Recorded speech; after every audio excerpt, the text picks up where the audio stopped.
ધોરણ 6 પ્રકરણ 11 ભૂમિ સ્વરૂપો. પૃથ્વીના પોપડાની અંદર સમયાંતરે હલનચલન થતું હોય છે.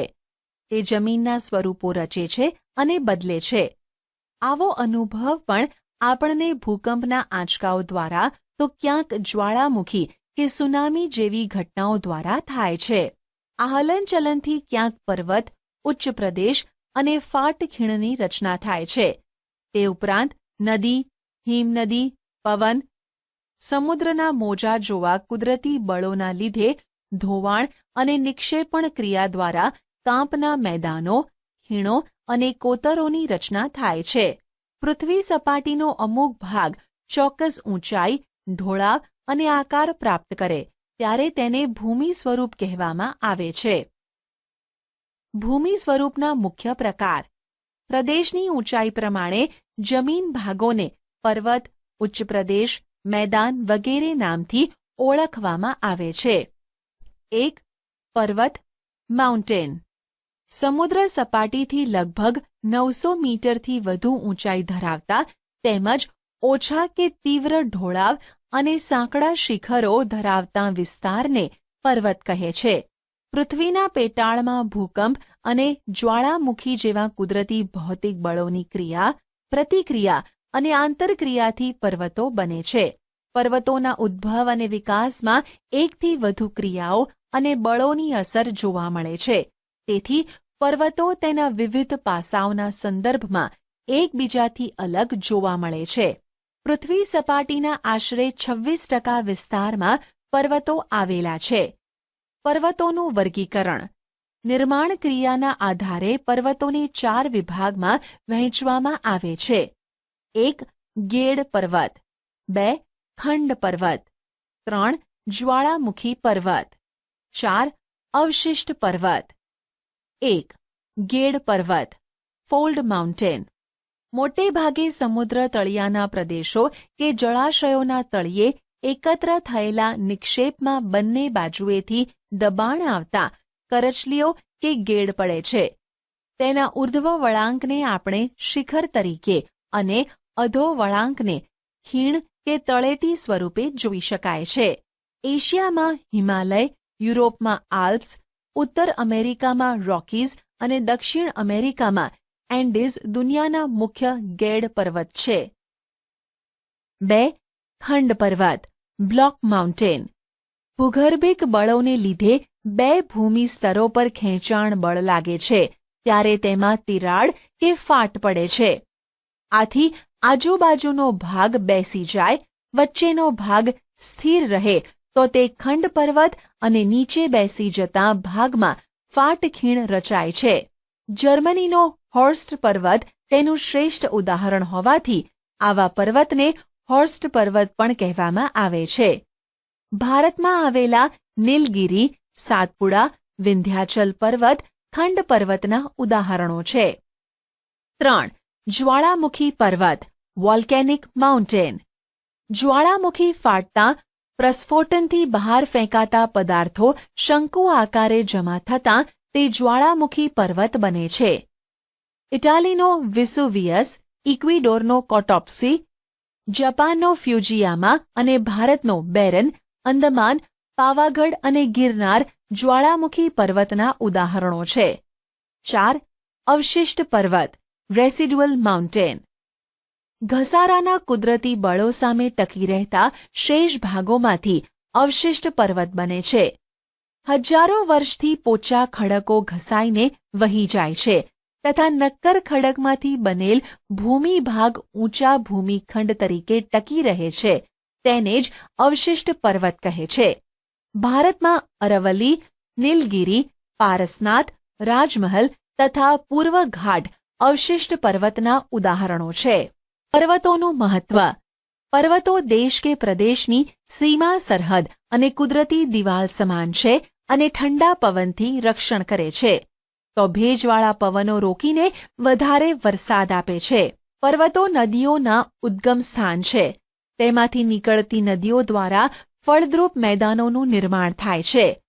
વધુ વરસાદવાળા ઊંચા હિમછાદિત પ્રદેશમાંથી બારેમાસ વહેતી નદીઓ જળ ભંડારનું કામ કરે છે.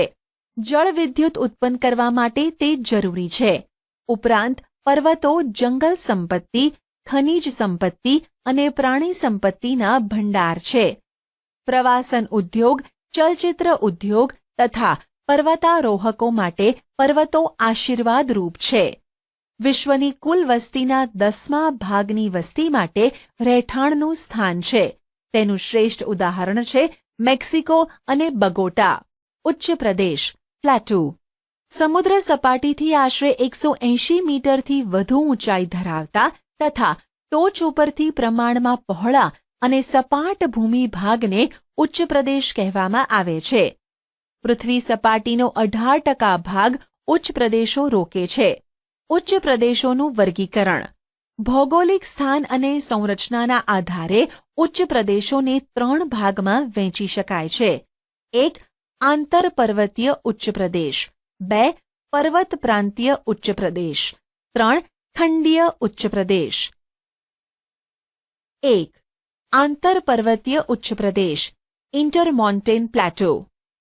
ચારે બાજુથી ઊંચી પર્વતમાળાઓથી પૂર્ણ રીતે કે આંશિક રીતે ઘેરાયેલ ભૂમિ ભાગને આંતરપર્વતીય ઉચ્ચ પ્રદેશ કહેવામાં આવે છે. તિબેટનો ઉચ્ચ પ્રદેશ અને મોંગોલિયાનો ઉચ્ચ પ્રદેશ જેના ઉદાહરણો છે. 2. પર્વત પ્રાંતીય ઉચ્ચ પ્રદેશ, પિડમોન્ટ પ્લેટો. પર્વતોની તળેટીમાં એક તરફ સીધો ઢોળાવ ધરાવતા પ્રદેશને પર્વત પ્રાંતીય ઉચ્ચ પ્રદેશ કહેવામાં આવે છે. પેન્ટાગોનિયા, દક્ષિણ અમેરિકા, પિડમોન્ટ, યુએસ, ભારતમાં માળવાનો ઉચ્ચ પ્રદેશ જેનું શ્રેષ્ઠ ઉદાહરણ છે. 3. ખંડીય ઉચ્ચ પ્રદેશ, કોન્ટિનેન્ટલ પ્લેટો. ભૂગર્ભિક હલનચલનથી ઉચકાયેલા ભૂમિ ભાગને કે મોટા ભૂમિ ભાગ પર લાવાના સ્તરો ખૂબ ઊંચાઈ સુધી ઠરવાથી ખંડીય ઉચ્ચ પ્રદેશનું નિર્માણ થાય છે. ભારતમાં મહારાષ્ટ્રનો લાવાનો ઉચ્ચ પ્રદેશ, બ્રાઝિલનો ઉચ્ચ પ્રદેશ, અરબસ્તાનનો ઉચ્ચ પ્રદેશ, સ્પેન, ગ્રીનલેન્ડ, એન્ટાર્કટિકાનો અરબસ્તાનનો ઉચ્ચ પ્રદેશ જેના ઉદાહરણો છે. ઉચ્ચ પ્રદેશનું મહત્વ. ઉચ્ચ પ્રદેશની લાવાની ફળદ્રુપ જમીન હોય તો કપાસની ખેતી માટે અનુકૂળ બને છે. પ્રાચીન નક્કર ખડકના ઉચ્ચ પ્રદેશમાંથી લોખંડ, મેંગનીઝ, સોનું જેવી કિંમતી ખનિજો મળે છે. જેમ કે ભારતનો છોટા નાગપુરનો ઉચ્ચ પ્રદેશ. આ જ ઉચ્ચ પ્રદેશમાં ઢોળાવો પશુપાલન માટે ખૂબ જ મહત્વના છે. પ્રવાસન અને ફિલ્મ શૂટિંગ માટે ઉપયોગી છે. જાણવા જેવું.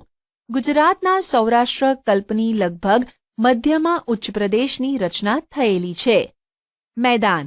સમુદ્ર સપાટીથી 180 મીટરથી ઓછી ઊંચાઈએ આવેલા સમતલ કે સપાટ ભૂમિ ભાગને મેદાન તરીકે ઓળખવામાં આવે છે. તે પૃથ્વી સપાટીના લગભગ 55% ભાગ પર ફેલાયેલ છે. દુનિયાના મોટા ભાગના મેદાન નદીઓ દ્વારા ઠલવાયેલ માટીમાંથી નિર્માણ પામ્યા છે. નદીઓ સિવાય કેટલાક મેદાનોનું નિર્માણ પવન, જ્વાળામુખી અને હિમ નદીઓ દ્વારા પણ થાય છે. મેદાનોનું વર્ગીકરણ. નિર્માણના આધારે મેદાનોનું વર્ગીકરણ આ પ્રમાણે કરી શકાય. 1. કિનારાના મેદાન, સંરચનાત્મક મેદાન. 2. ઘસારણના મેદાન. 3. નિક્ષેપણના મેદાન. 1. કિનારાના મેદાન, કોસ્ટલ પ્લેન ઓર કન્સ્ટ્રક્ટિવ પ્લેન. આ મેદાનોનું નિર્માણ મુખ્યત્વે સમુદ્ર કિનારા એટલે કે પૃથ્વીની ભૂગર્ભિક હિલચાલને કારણે સમુદ્ર કિનારા નજીકનો ખંડીય છાજલીનો ભૂમિ ભાગ ઊંચકાય ત્યારે બનતા મેદાનને સંરચનાત્મક મેદાન કહે છે. આવા મેદાન મોટે ભાગે ભૂમિખંડના કિનારે જોવા મળે છે. મેક્સિકોના અખાતના કિનારે ફેલાયેલ સંયુક્ત રાજ્ય અમેરિકાના દક્ષિણ પૂર્વે આવેલ મેદાન તેનું ઉદાહરણ છે. જમીનના તળિયા ઘસાવાના કારણે પણ આવા મેદાનનું નિર્માણ થાય છે.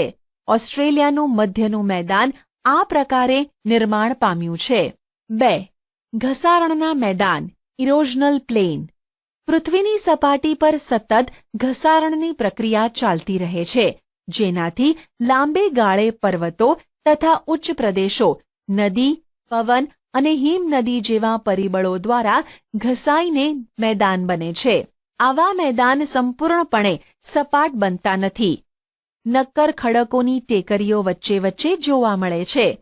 ઉત્તર કેનેડા અને પશ્ચિમ સાઇબિરિયાના મેદાન ઘસારણથી નિર્માણ પામ્યા છે.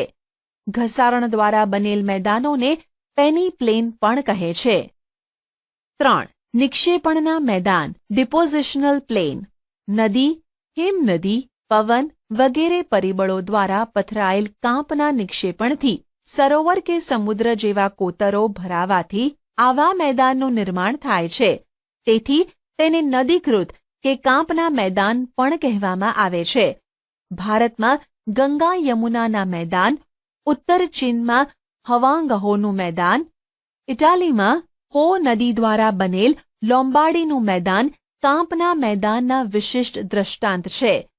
જ્યારે મેદાનોનું નિર્માણ સરોવરમાં કાંપના નિક્ષેપણથી થાય છે ત્યારે તેને સરોવરના મેદાન કહે છે. કાશ્મીરની ખીણો ભારતમાં સરોવરના મેદાનનું ઉદાહરણ છે. મેદાનોનું મહત્વ. માનવ વસાહતો અને વ્યાપાર વાણિજ્યના સ્થાનો ફળદ્રુપ મેદાનોમાં સ્થપાય છે. સપાટ મેદાન સડક માર્ગ અને રેલમાર્ગ માટે ઉપયોગી પુરવાર થયા છે. ગીચ વસ્તી ધરાવતા શહેરો મેદાનોમાં આવેલા છે.